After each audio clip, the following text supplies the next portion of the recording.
What is up, guys? Brittany here with Britt's Hobby Shop, and today we are going to be discussing the 1922 wheat cent. So let's get into the video. So guys, not sure if you know this, but for the year 1922, the only U.S. mint that minted coins was the Denver Mint. So if you come across a 1922, it should have that D right there under the 1922 for Denver. And if it does not have any mint mark, then it is worth a lot of money. And I'm going to share with you why. Okay, guys, so just some history on the coin. Like I said, in 1922, the Denver Mint was the only mint which produced cents for that year. And because of that, all 1922 cents should bear the D mint mark.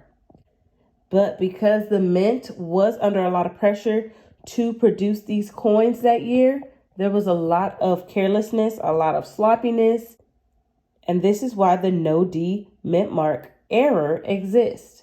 So they actually believe that an employee at the mint obtained an old obverse die and filed it down in order to improve how it looked. But what he ended up doing was he filed it down too much, which resulted in the no D. And so that is why the error actually exists today. And so if you come across a 1922 no D, then you have potentially thousands of dollars on your hands. But yeah, guys, I'm going to show you guys some recent sales for the 1922 no D. And yeah, check it out.